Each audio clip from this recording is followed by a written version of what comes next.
That be what up, down Twilight. Yes, I'm doing this thing again. I have no introduction for you.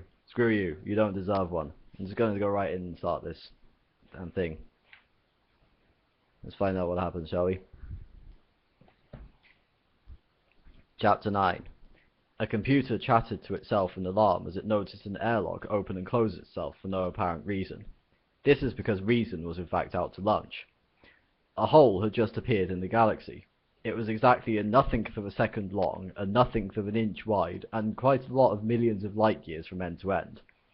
As it closed up, lots of paper hats and party balloons fell out of it and drifted off through the universe.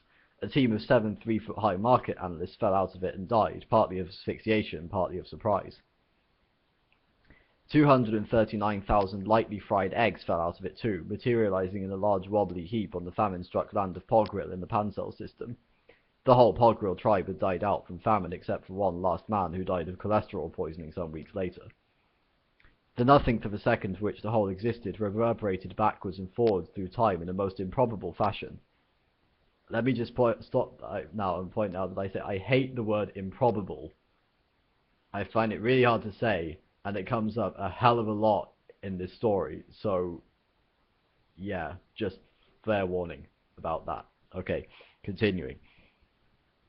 In a most improbable fashion. Somewhere in the deeply remote past, it seriously traumatized a small random group of atoms drifting through the empty sterility of space, and made them cling together in the most extraordinarily unlikely patterns.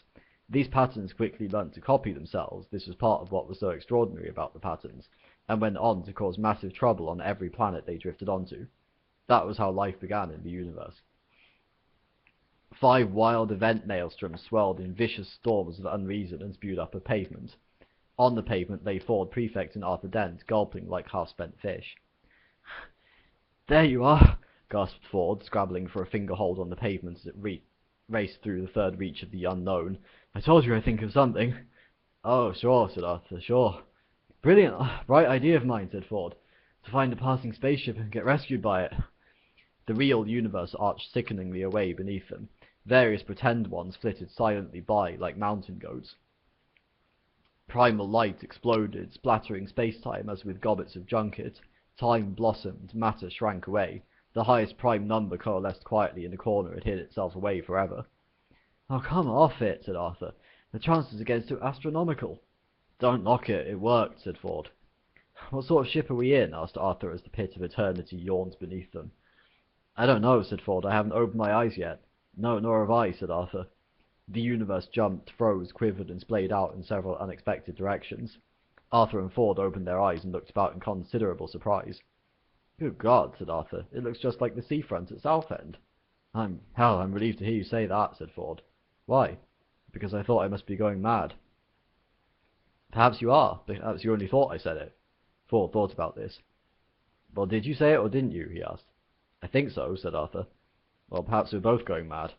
"Yes," said Arthur, "we'd be mad, all things considered, to think this was Southend." "Well, do you think this is Southend?" "Oh, yes." "So do I." "Therefore we must be mad." I hope you can keep up with who's talking, by the way. I'm terrible at voices. "Nice day for it." "Yes," said a passing maniac. "Who's that?" asked Arthur. "Who, the man with the 5 heads and the elderberry bush full of kippers?" "Yes." "I don't know, just someone." "Ah." They both sat on the pavement and watched with a certain unease as huge children bounced heavily along the sand, and wild horses thundered through the sky, taking fresh supplies of reinforced railings to the uncertain areas. "You know," said Arthur with a slight cough, "if this is Southend, there's something very odd about it." "You mean the way the sea stays steady as a rock and the buildings keep washing up and down?" said Ford. "Yes, I thought that was odd too. In fact," he continued, as with a huge bang Southend split itself into 6 equal segments which danced and spun giddily round each other in lewd and licentious formations, "there is something altogether very strange going on. Wild yowling noises of pipes and strings seared through the wind, hot doughnuts popped out of the road for 10 pence each, horrid fish stormed out of the sky, and Arthur and Ford decided to make a run for it. They plunged through heavy walls of sound, mountains of archaic thought, valleys of mood music, bad shoe sessions, and footling bats, and suddenly heard a girl's voice. It sounded quite a sensible voice, but it just said, 2 to the power of 100,000 to 1 against and falling, and that was all. Ford skidded down a beam of light and spun round trying to find a source for the voice, but could see nothing he could seriously believe in. "What was that voice?" shouted Arthur. "I don't know," yelled Ford. "I don't know. It sounded like a measurement of probability." "Probability? What do you mean?" "Probability. You know, like 2 to 1, 3 to 1, 5 to 4 against. It said 2 to the power of 100,000 to 1 against. That's pretty improbable, you know." A 1,000,000-gallon vat of custard upended itself over them without warning. "But what does it mean?" cried Arthur. "What, the custard?" "No, the measurement of improbability." "I don't know. I don't know at all. I think we're on some kind of spaceship." "I can only assume," said Arthur, "that this is not the first-class compartment." Bulges appeared in the fabric of space-time. Great, ugly bulges. "Said Arthur as he felt his body softening and bending in unusual directions. "Southend seems to be melting away. Stars are swirling. Dust bowl. My legs are drifting off into the sunset. My left arm's come off too." A frightening thought struck him. "Hell," he said, "how am I going to operate my digital watch now?" He wound his eyes desperately round in Ford's direction. "Ford," he said, "you're turning into a penguin. Stop it." Again came the voice. 2 to the power of 75,000 to 1 against him falling." Ford waddled around his pond in a furious circle. "Hey, who are you?" he quacked. "Where are you? What's going on, and is there any way of stopping it?" "Please relax," said the voice pleasantly, like a stewardess in an airliner with only one wing and 2 engines, one of which is on fire. "You are perfectly safe."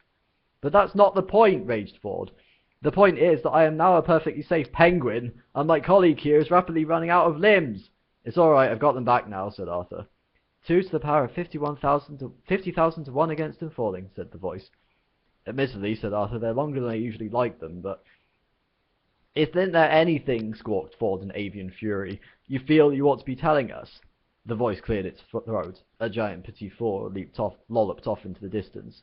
"Welcome," the voice said, "to the starship Heart of Gold." The voice continued. "Please do not be alarmed," it said, "by anything you see or hear around you.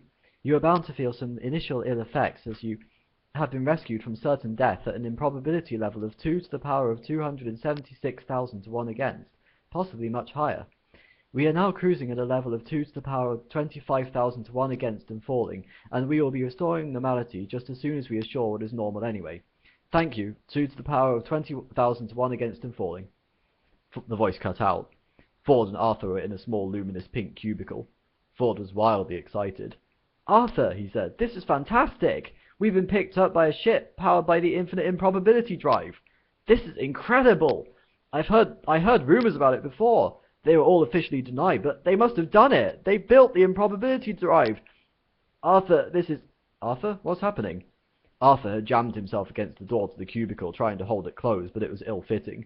Tiny, furry little hands were squeezing themselves through the cracks. Their fingers were ink-stained. Tiny voices chattered insanely. Arthur looked up. "Ford," he said, "there's an infinite number of monkeys outside who want to talk to us about this script for Hamlet they've worked out.